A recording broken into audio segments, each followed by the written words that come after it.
to Indie Rage Radio, IndieRageRadio.com. I am your host, Mike O. Extremely excited about this interview right here because I tell you, I'm a grunge baby, man. I love me some grunge rock, and this band right here, the Fire Ants, were instrumental in getting the whole scene started in the Seattle area. We have the drummer, Chad Channing, if that sounds familiar. Of course, he was with Nirvana on the Bleach album, and singer David Wood are both with us right now. Where you guys were in it deep in the Seattle scene, what made Seattle such a fertile ground for grunge really to take off and become a world phenomenon? I think, I don't know, I always sort of see it as just like, just a bunch of people just really thirsty for something just different. Like, I don't know, let's swap out the spandex for something different.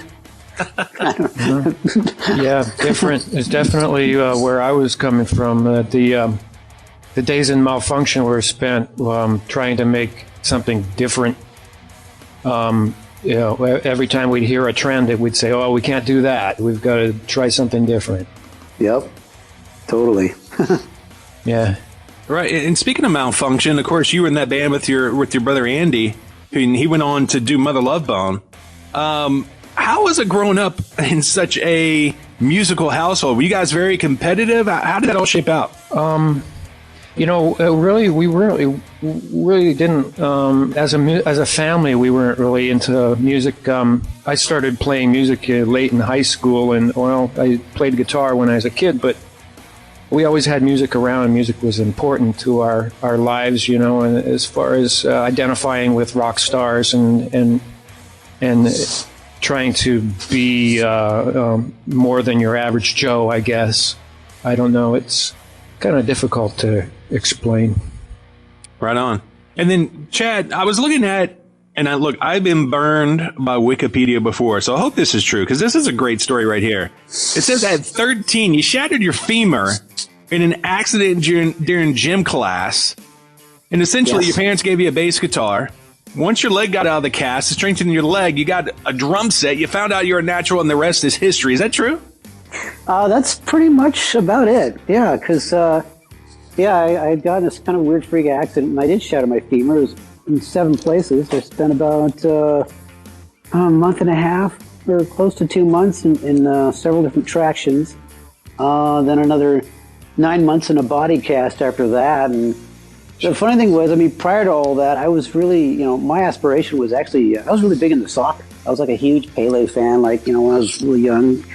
And I was just really into that, and that's, my goal was like, wow, if I can just play nationally here and maybe get good enough. My aspiration or idea was to play in some of the European leagues or something like that. Of course, this whole accident just completely just took me down a different road that I wasn't really expecting, and so I guess it was sort of that silver lining in a dark cloud, or I suppose. But yeah, that's what kind of turned me on to music. And then my sister, my older sister, started taking guitar, and another instrument I picked up for a little while just because they offered it free in class was violin. So I actually messed with that for about 6 months. That was about it. But anyway, those were just sort of things that I just sort of, got into. I always was a big fan of music, loved music. But this just kind of, this was another outlet. So I couldn't, obviously I couldn't walk around much, but I could hold a guitar and do things by hand. So, and then of course eventually that, like you said, that led the drums too, once I was, done with all this accident stuff. So yeah, funny world. Yeah, and then Kevin, like I said before, I've been burned by Wikipedia before. But on Andy's page, it said you guys grew up in Mississippi. How in the world did you guys get to Seattle from Mississippi? Well, we didn't grow up in Mississippi. I was an Air Force brat, and of course Andy was too. And so we moved around the world. I was actually born in England and lived in Germany for a while. We lived in Mississippi for a while, and that's where Andy was born. And so moving around as a Air Force family gave us the opportunity to see a lot of the world and the country. Yeah, most definitely. And then, Chad, you grew up in California. You guys moved all the way across the country to Baltimore, Maryland. How did you get back to Seattle? I'd actually never, I don't know about the Baltimore, Maryland. I've never lived in Baltimore. Yeah, I mean, I was born in California. I moved to different places in California, but I also lived in Colorado. I've lived in Hawaii. I've lived in Alaska. I've lived in Minnesota, Idaho. Idaho was the last state that I lived in before I came to Washington, which was in '79. And so from Idaho, I just kind of popped over and moved to Port Angeles, I guess, was the first place we moved to in Washington. And then eventually moved to the Kitsap area, with Paulsbo and Kingston, Bainbridge Island. Right on. We're talking with the Fire Ants.